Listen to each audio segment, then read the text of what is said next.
Bom dia! Você consegue se colocar no lugar dessas mulheres? Sou mãe da Nina e da Helena e foram 101 dias de UTI. E foi 1 mês e meio de UTI. A gente tinha aquela imagem de nasceu a criança, você vai ter aquela criança do seu lado. E a gente não teve isso. De cada 10 bebês que nascem no Brasil, pelo menos um é prematuro. Mesmo que eles ainda não consigam sugar, o leite materno é fundamental, assim como o contato pele a pele. E você vai ver a importância da rede de apoio para enfrentar momentos tão difíceis. Eu olhando para eles hoje, eu tento esquecer e lembrar só da parte boa que foi o que ficou, que foram as amizades e as crianças. Você tem na sua família alguma criança que nasceu prematura? Tira foto dela, manda pra cá, manda a foto de como ela tá hoje também. Você tem dúvidas? Escreve pra gente, usa a hashtag Você no Bem-Estar ou liga 40022884.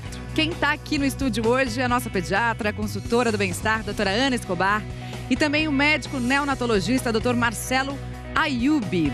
Para começar, a gente vai mostrar uma festa muito especial que acontece uma vez por ano aqui em São Paulo. Festa para comemorar nada mais, nada menos do que a vida de crianças prematuras. Michele Loreto. Cada passo, cada brincadeira e cada sorriso desses bebês significam uma vitória a mais para esses pais. Todos eles nasceram prematuros com menos de 36 semanas e precisaram de cuidados especiais para chegarem até aqui. A Heloísa, que hoje corre para lá e para cá, veio ao mundo só com 815 gramas e passou 3 meses no hospital. Na verdade, ocorria tudo bem na gestação, mas teve um período que eu perdi o líquido amniótico e aí teve que tirar ela. Foi um processo difícil, mas a gente aprende muito com esse processo também. Para os pais do Gabriel e do Henrique, ver os dois assim, brincando juntos, é de uma felicidade sem fim. Eles nasceram com 30 semanas, mas não foram para casa juntos. O Gabriel teve alta depois de 54 dias e o Henrique só com quase 6 meses.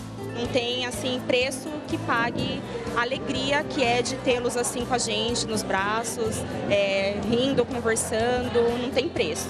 A celebração no dia de hoje mostra pra gente que a gente é vitorioso, né? Que a gente conseguiu passar por esse período e no final sempre tem a vitória. E para celebrar a superação e a vida dessas crianças, todos se reuniram para festejar. Os pais, a equipe médica e cerca de 100 bebês prematuros.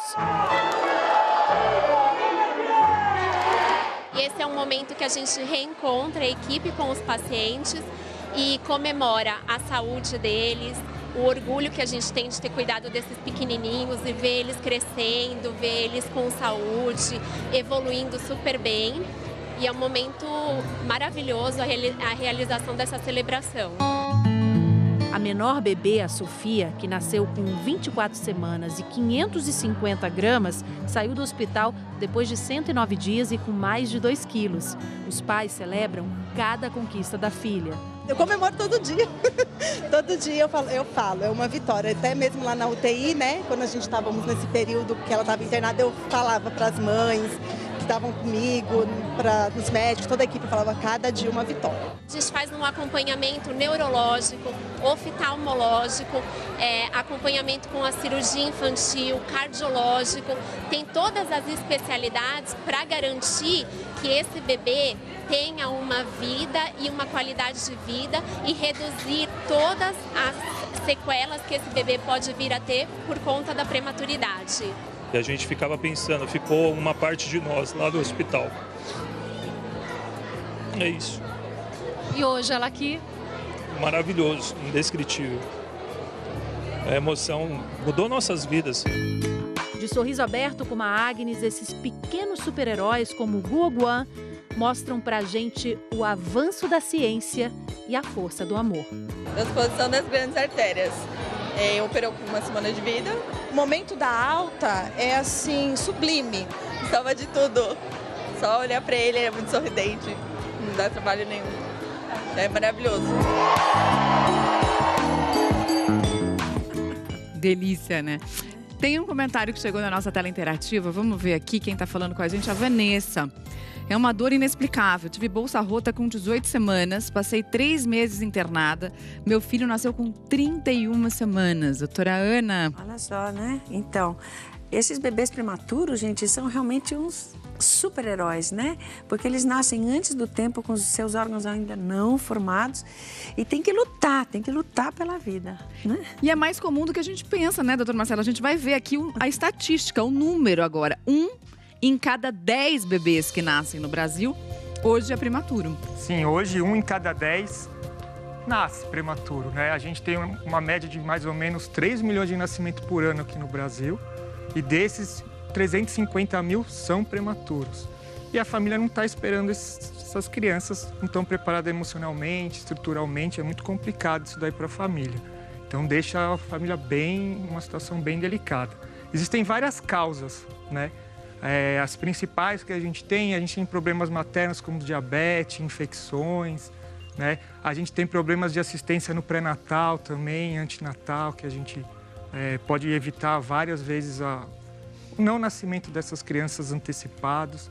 Então, existem várias causas que a gente pode evitar isso daí. Falando em causas evitáveis, até com consultas de pré-natal, vamos ver a mensagem que chegou agora aqui. Olha lá, a mensagem é da Aline. Meu bebê nasceu de 34 semanas, tive pré-eclâmpsia, nós 2 corríamos riscos de vida. Ele ficou 19 dias na UTI, hoje está com 4 meses e super bem.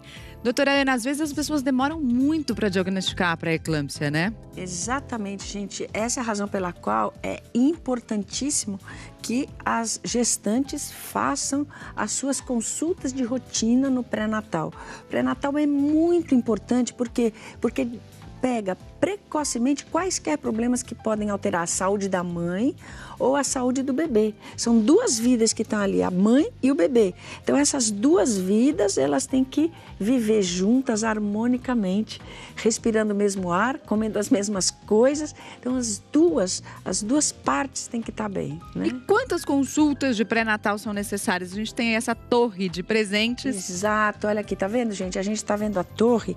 E essa torre aqui é muito interessante porque, olha, desde o bebê pequenininho começou, olha aqui, a concepção aconteceu, pronto, 6 consultas, gente. Você vê que o pacotinho, o bebê vai crescendo cada vez mais, né? Os seus órgãos vão se desenvolvendo cada vez mais.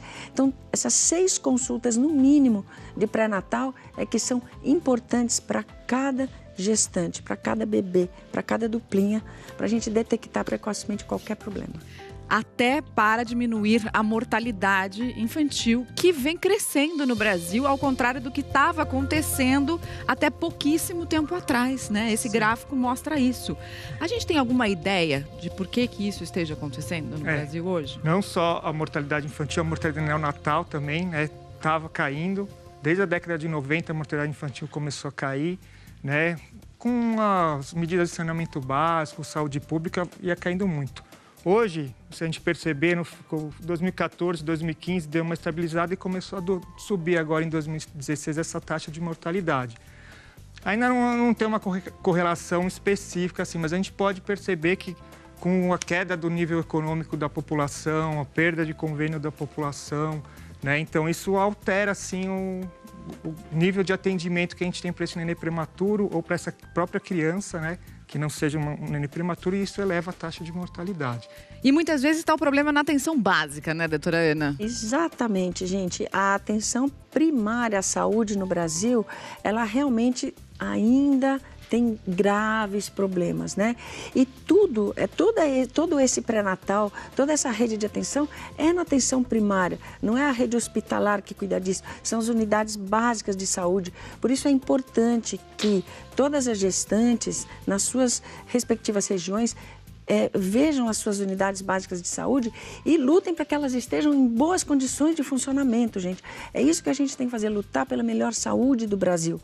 Porque um dos marcadores de que a saúde não vai bem é essa mortalidade infantil subindo.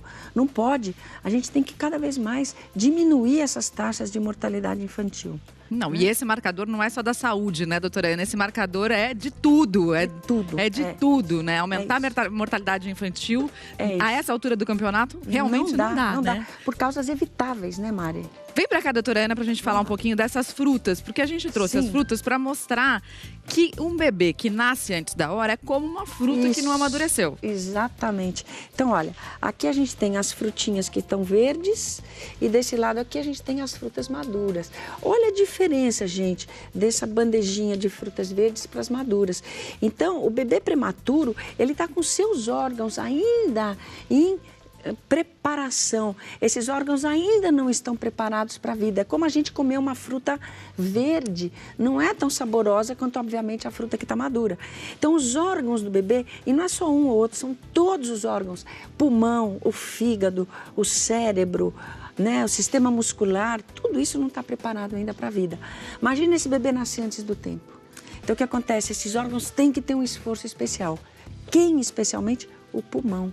E no caso do pulmão, tem tecnologia até para ajudar isso, né, doutor Marcelo? Vamos falar agora, a gente vai mostrar algo que revolucionou a vida dos bebês prematuros, né? Que é o surfactante. O surfactante é uma medicação que a gente foi começada a usar na década de 80 e a partir de começou a ver ótimos resultados. A partir do momento que você faz o surfactante numa criança, você melhora muito a condição respiratória dela, né?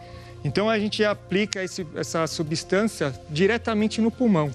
Ela é uma substância lipoproteica que você vai aplicar diretamente no pulmão e ele vai manter os alvéolos abertos, né? Facilitando a troca respiratória, aí, gás carbônico por oxigênio e fazendo com que a criança respire melhor. Quando a gente não tinha essa substância, porque o recém-nascido prematuro ele nasce sem essa substância, ele não tem a capacidade de produzir, né, esse surfactante. Então, quando ele nasce sem, você tem o pulmão fechado, esses alvéolos fechados, e você não tem a troca de oxigênio. E isso aumenta muito a mortalidade de um recém-nascido, principalmente prematuro aí. Tem mais um comentário que chegou aqui, vamos dar uma olhada, da Lilian. Tem uma irmã que nasceu prematura, ela cresceu até mais do que eu.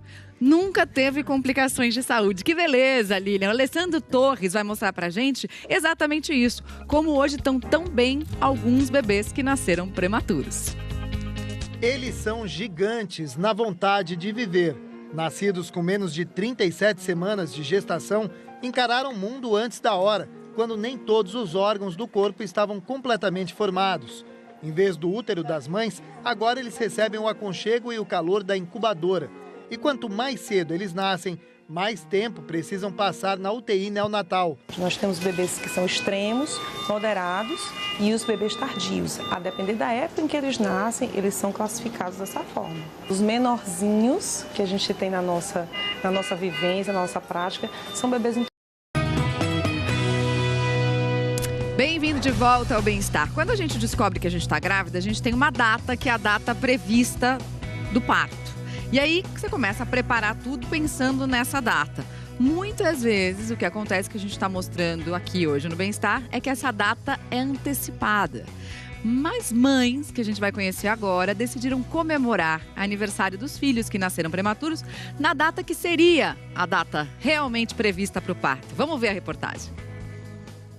Olhando essas mães e essas crianças assim tão saudáveis, é difícil imaginar tudo que elas passaram. Foram 29 dias de UTI no Natal. E foi 1 mês e meio de UTI. E foram 28 dias de UTI. Eu sou a Nina, mãe do Daniel, e foram 35 dias de UTI. Sou mãe do Vicente, foram 35 dias de UTI. Sou mãe da Nina e da Helena e foram 101 dias de UTI. Bom, com tantos dias e até meses, essa amizade foi surgindo, foi inevitável. E surgiu também aí uma rede de apoio, né? A gente trocava muito, a gente dava dicas de UTI, dicas do que ficar prestando atenção, dicas do que não deixar passar.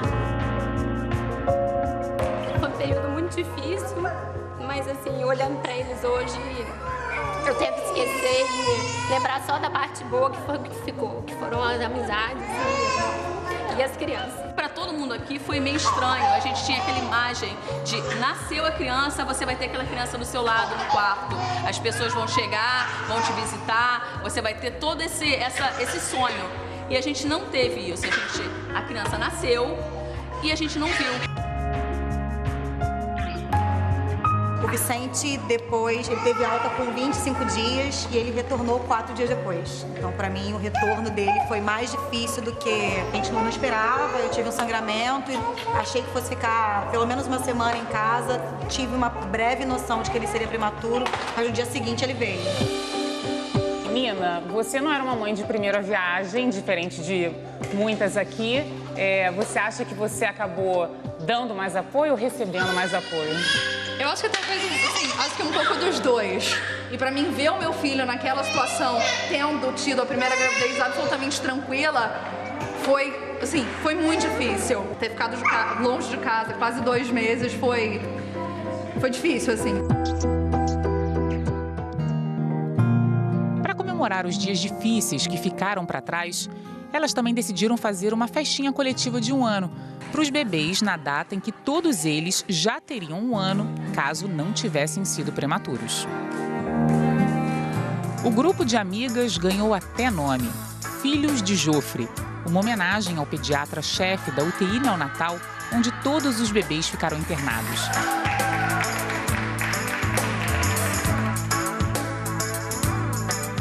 Ele é o nosso olhar, assim, da esperança. Ele olha, assim, super sério, porque ele não ri assim como ele tá rindo aqui. E ele dá pra gente aquilo que a gente não consegue ler. E ele fala, vai dar certo. Emoção muito grande ver as crianças todas aqui muito bem, né? Saudáveis e essa felicidade no rosto de cada mãe, né?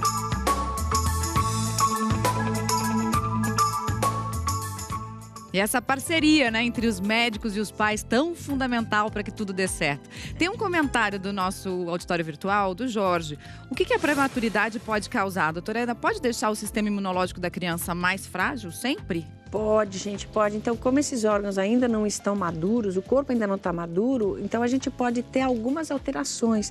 Então, por exemplo, o sistema imunológico fica mais fragilizado, a gente pode ter alterações oculares, a gente pode ter algumas alterações digestivas, né? Então, aí cada criança vai ter um tipo de alteração. Por isso é que a gente viu nas reportagens que, assim, o acompanhamento do bebê prematuro precisa de vários especialistas, oftalmologista, eventualmente cardiologista. Uma equipe grande, né? Uma equipe grande, né? E as vacinas, gente, são fundamentais para os bebês prematuros também. Seguem os mesmos rituais e as mesmas datas dos bebês que nascem a termo? Sim, dependendo do peso da criança, às vezes a gente tem que esperar uma ou outra para o sistema imunológico dele estar mais maduro. Depois, né, quando o bebê já tem mais de 2 quilos, seguem exatamente todo o calendário normal de vacinas, com algumas vacinas a mais que o bebê prematuro precisa ter. Tem um vírus que é especialmente perigoso para os bebês prematuros, né? Sim, exatamente. O neném prematuro, como o pulmão ele não é formado ainda adequadamente, na hora que vai desenvolver fora da barriga da mãe, às vezes ele pode crescer com não tão funcional como ele deveria. Uhum. E aí ele fica mais exposto às doenças respiratórias. Um vírus muito perigoso que a gente tem no recém-nascido prematuro é o vírus sincicial respiratório. E para isso tem uma vacina, né? É uma medicação que chama palivizumab, que a gente começa a usar nas crianças a partir da época sazonal, né? Próximo das épocas de gripe, que são quando esses vírus atacam as crianças. Então, por volta de fevereiro ou março, a gente começa a vacinar essas crianças para proteger desse vírus sincicial, que é uma doença muito grave, leva a criança à internação, muitas vezes para a UTI, então a gente tem que prevenir isso daí sim. E aqueles cuidados básicos, tipo lavar as mãos, álcool gel, precisa tomar ainda mais, precisam ser mais rigorosos? Sim, o bebê prematuro mais ainda, gente. Todo rigor é necessário, porque é isso. O sistema imunológico do bebê prematuro é muito fraquinho, ele também não está amadurecido. Então, o bebê fica muito mais exposto a qualquer tipo de infecção, a qualquer tipo de contaminação. Então, a gente tem que ter muito cuidado quando manipular, pegar o bebê prematuro. Tem mais uma dúvida do nosso auditório virtual? Vamos ver, olha só. A Mary, uma criança que nasce de 7 meses, tem mais chances de sobreviver do que uma que nasce de 8 meses? Vão responder daqui a pouco, depois do intervalo. A gente volta já já.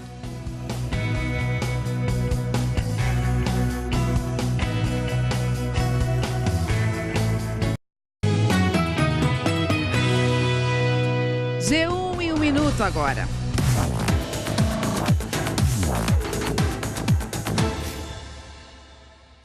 Olá pessoal, hoje à tarde está marcada uma reunião que marca um dos primeiros passos da transição para o governo do presidente eleito Jair Bolsonaro. O atual ministro da Casa Civil, Eliseu Padilha, vai se encontrar com o sucessor, Onyx Lorenzoni. Na reunião, o futuro ministro de Bolsonaro deve apresentar os nomes da equipe de transição. Entre esses nomes já está o do Paulo Guedes, que deve chefiar o Ministério da Economia, que vai ser um super ministério que unifica Fazenda, Planejamento e Indústria.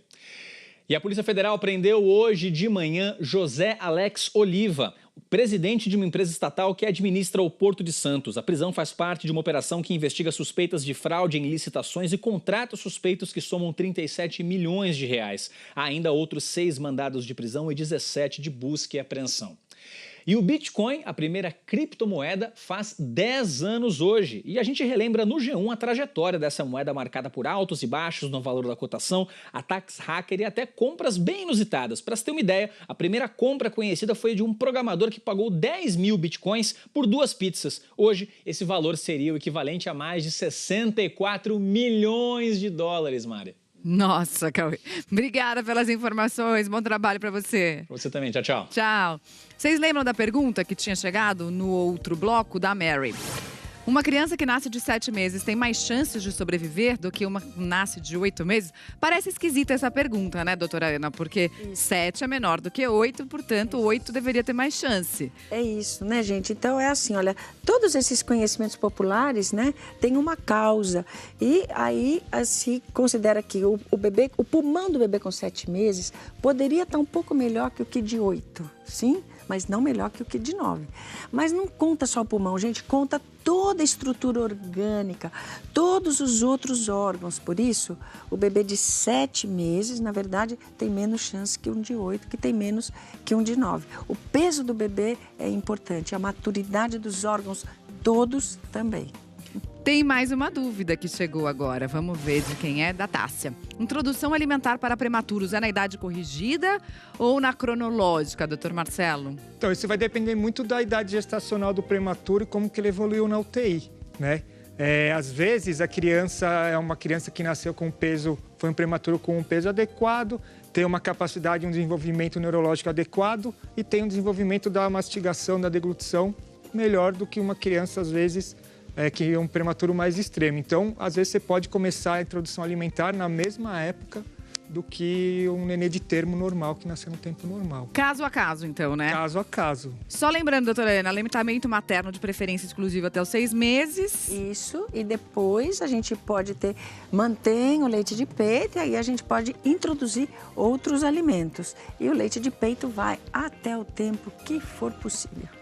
Muito bem, tem mais uma dúvida que chegou pelo Falicom. Telefone do Falicom no 4002-2884. A Elisângela mandou. É necessário acompanhamento após a alta para prevenir e tratar problemas futuros? Com quais profissionais? Boa pergunta, Elisângela. A gente precisa fazer esse acompanhamento com o prematuro, porque existem vários riscos. Como a gente conversou já falou bem no programa, essas crianças nascem antes da hora, os órgãos não estão formados ainda. Então, vocês têm alguns problemas que podem ocorrer conforme ele vai desenvolvendo. Hoje, um dos grandes desafios da neonatologia, que cuida dos recém-nascidos prematuros, são prevenir as sequelas. Então, por exemplo, uma criança, a gente tem que tomar cuidado muito com a parte oftalmológica dela, com a parte neurológica. Então, isso é muito importante. Então, tem que fazer acompanhamento com os especialistas, sim. Oftalmo, às vezes neurologista, cardiologista, né? Sempre é importante. E lembrar também da mãe, do pai, né, doutora Ana? Porque às vezes é um período de sofrimento, é um período de muita angústia enquanto a criança está internada na UTI. Apoio psicológico para essas pessoas, né? Fundamental. É essencial, gente. É essencial esse apoio psicológico, porque a família está preparada para aquele momento do nascimento que é alegria para todo mundo. De repente, você tem um filho correndo risco de vida na UTI.